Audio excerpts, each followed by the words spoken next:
Tingnan nyo, yung tumatawa 17,000. Tingnan mo Martin, pinagtatawanan ka, ayaw talaga sa'yo.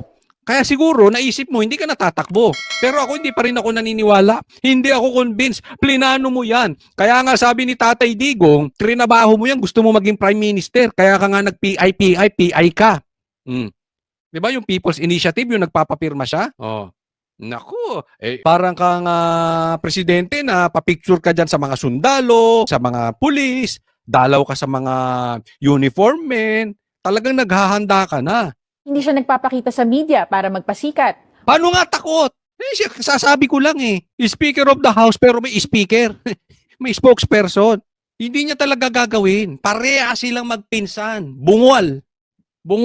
Mahina. Duwag. Kulang to oh. Mga tipong mga anak mayaman lang yan. Pera-pera lang galaw niyan. Tingnan mo. Malalaman mo sa isang tao magaling. Alisan mo ng pera. Sige. Alisan mo ng pera yan si Marcos. Huyo yan. Kakainin ng mga vloggers ng buong buo yan. Si Tamba? Mas lalo na yan. Alisan mo ng pera yan. Tambay sa kanto yan. Narito ang Balitang Pinoy TV. Ito naman, pag-usapan natin. Trying hard, copycat, gaya-gayang vlogger. Sino tong vlogger na to? Okay. Wala sa kilos, pananalita, o gawain ni Speaker Romualdez ang pagtakbo sa 2028. Wala daw kay Romualdez ang sa isip niya ang pagtakbo sa 2028. Taas ang kamay ng naniniwala dito sa pitit na princess na to. Hindi ba ko nasasabi? Pitit. Ulitin ko, nabanggit ko na to sa ibang vlog ko. Kasi yung princess ang pumapasok talaga sa isip ko, yung mga tipo ng mga Snow White, yung mga ganyan, Cinderella, yung mga pitit ba? O, di ba, princess? Para hindi kasi bagay sa kanya. O sige, taas ang kamay ng naniniwala na si Tambaluslos ay walang planong tumakbo sa 2028. Habang kayo sumasagot, may ipapakita ako sa inyo, ha? Ito pakita ko. Ayan, nakikita nyo? Alam nyo, post yan ng Manila Bulletin sa Facebook. Tingnan nyo, yung tumatawa 17,000. Tingnan mo Martin, pinagtatawanan ka, ayaw talaga sa'yo. Kaya siguro, naisip mo, hindi ka natatakbo. Pero ako, hindi pa rin ako naniniwala. Hindi ako convinced. Plinano mo yan. Kaya nga sabi ni Tatay Digong, trinabaho mo yan, gusto mo maging Prime Minister. Kaya ka nga nag-PI ka. Di ba yung People's Initiative, yung nagpapapirma siya? Oh. Naku, parang kang presidente na papicture ka dyan sa mga sundalo, sa mga pulis, dalaw ka sa mga uniform men, talagang naghahanda ka na. Oh. Kaya lang ang reaksyon ng taong bayan, Manila Bulletin yan. 17,000 pinagtatawanan ka, ang nag-approve 1,500. Not even 10% ang approve sa'yo. May 194 pang ang galit. Di ba? Alam mo, tama sabihin ko sa iyo, ha? Para matanggap mo. Kayong dalawang kayong dalawang pitit na mag-amo, hindi ka gusto ng taong bayan. Ilan lang ba nakuha mong boto? 200,000 lang ata Mas marami pa subscribers sa iyo ng mga vloggers. Hindi ka talaga mananalo. At wala kang kaapil-apil. Saan ka nakakita? Speaker of the House, hindi marunong mag-speak. Di ba? Speaker of the House, kumuha ng spokesperson. Parehas kayo magbinsan. Weak. Hindi nyo kayang humarap sa camera nang walang script, puro kayo basa. Takot kayo na sumagot ng harap-harapan, ng hindi scripted sa mga media. Ang kaya nyo lang ganyan.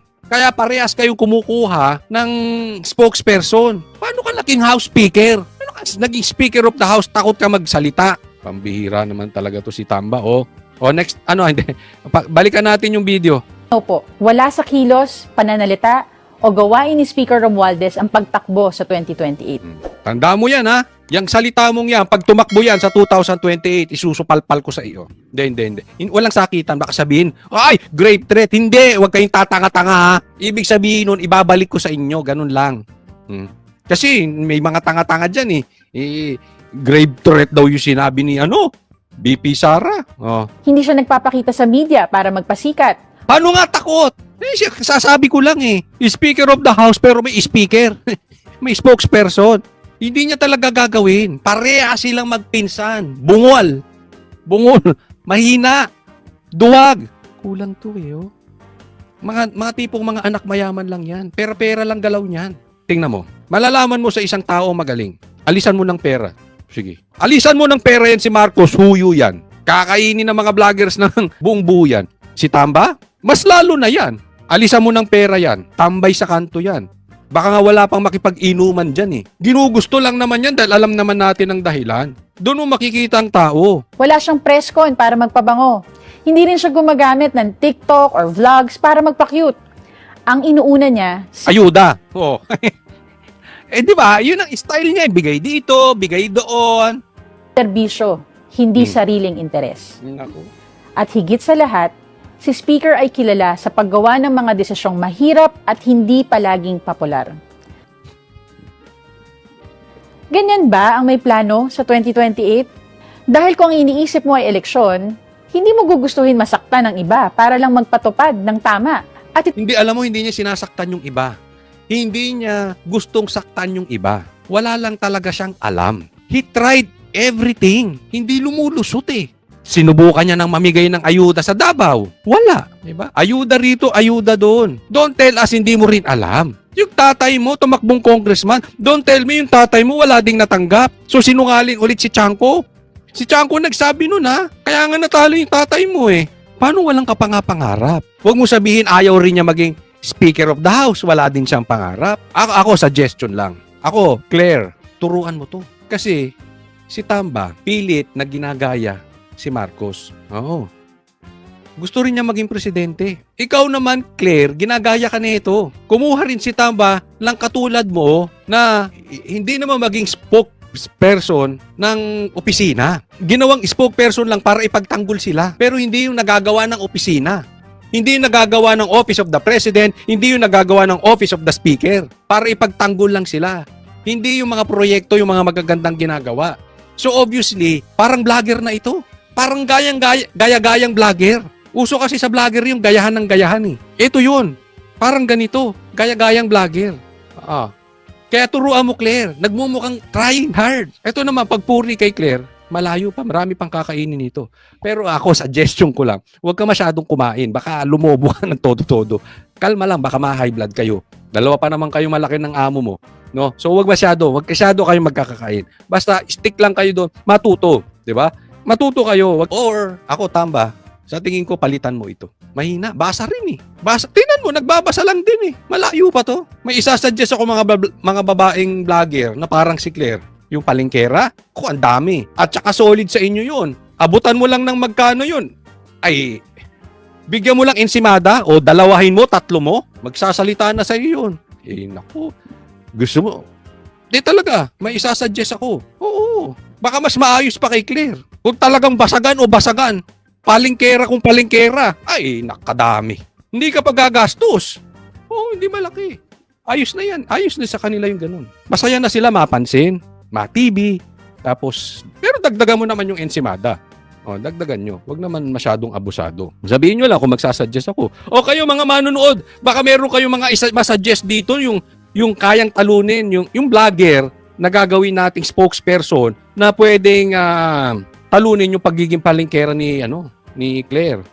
Suggest kayo dyan, suggest. Baka mabasa nila. Kunin nila. Di ba? Baka sabihin nyo kasi, tanso na rin ako, loyalista. Naku, never. Never ang Banateros. Never, ever kami nagpabudol. Never. Hindi kami magiging loyalista. Kaya lang baka sabihin nyo, ba't kilala mo? Friendly ako eh. Kaya kung ang labanan, palengkerahan lang, marami. Lagay nyo na lang, kayo na mag-suggest. ito po ang tanong. Di ba kayo nagtataka kung bakit pilit nilang pinupuntirya ang isang taong sinasabi nila hindi naman lumalabas sa survey bilang kandidato sa 2028? Paano? Siya nga, bakit daw pinupuntirya si Tamba? Kasi siya nagsimula eh. Alam naman ng tao, yung pagkabiyak ng unit team, nagsimula kay Tamba. Sinasabi nga ni Aimee, yang si Tamba ang bulong ng bulong sa kapatid niya. Kaya nagdidiskaril yung kapatid niya. Kaya nagkakaloko-loko yung administrasyon ng kapatid niya. Si Tamba yun, sinasabi. Sino ba yun? Si Lulong at saka si Lulang? Ewan ko sa inyo. Ikaw naman, napaka-in denial mo naman, princess. Baka naman ginagamit lang nila si Speaker para mambastos, para magpatawa, o para magpakitang tao sa publiko. Naku po, walang influence si Speaker. Tatawa ko sa... Gagamitin Alam mo, ang ginagamit, may influence. Bigyan kitang halimbawa. Ang dami dating minumura si Tatay Digong, ngayon andito na. Bakit? Kasi kagamit-gamit ang Duterte. Malakas ang influence. Si Tamba, walang influence. Meron siya pera. So, hindi gagamitin yan para atakihin si Tamba since walang makukuhang pera. Nagigets nyo? Kasi wala naman siyang influence eh. Walang pakinabang sa kanya. Unless pera-pera ang usapan. Ala ka naman bigyan niya ng pera yung tumitira sa kanya. Kagago naman nun. Di ba hindi? Pero huwag tayong maglokohan. Magpatawag ng press con si Tamba. Wala halos pupuntang vlogger dyan. Bakit? Walang views yan eh. Walang karisma yan. Don't tell me wala kang alam. Don't tell me hindi mo alam yun. Walang influence. Sa totoo, kung influence ang pag-uusapan, derechahin kita. Princess. Walang bilang si Tamba. Wala. Ang bilang lang yan, pagbigayan. Ayuda-ayuda. Yan. May bilang siya. Other than that, sa Pilipinas, wala yung bilang. Kung may checklist ng pagiging presidentiable, mukhang may ilan pong gustong makaperpekto. Pero si Speaker, wala sa checklist. Nasa trabaho. Anong nagawa niyan? Tingnan mo yung probinsya niyan. Baka yung bahay lang niya malaki. Yung probinsya niya hirap. Yung probinsya ba niyan didikit sa ganda ng Davao? Anong nagawa? Sige nga. Anong lihitimong nagawa niya? Ano? Puro nga provision nagawa niyan eh. Nang dahil dyan, hindi na tayo natapos sa bickering, sagutan, talastasan, banatan. Because of him. Mahalaga ang respeto sa kapwa lingkod bayan. Pero mas mahalaga ang pagrespeto sa katotohanan at sa pera ng taong bayan. Nako, ikaw pa, siya pa ang may respeto sa pera ng taong bayan. Yung blank items, magic nga yan eh. Yung bicameral, scam nga daw yan na ginawa nyo dyan sa blank items. Ano yung sinasabi ni Chanko? Ginamit nyo pera ng taong bayan as pork barrel? Ayuda, tinanggalan ng PhilHealth. Dinagdagan ng ayuda. Lahat na lang ng klase ng bigayan. Anong sinasabi ni Magalong? Ang laki ng bigayan nyo, may 7-7 na, may 3-3 pa. Ano pa? Anong numero pang bigayan? Kaya kita mo, pinagtatawanan kayo sa Facebook. Wala kasing naniniwala. Mabigat po ang mga personal na banat. Pero mas mabigat Hindi personal yun. Anong personal doon? Ayuda personal? Pork barrel personal?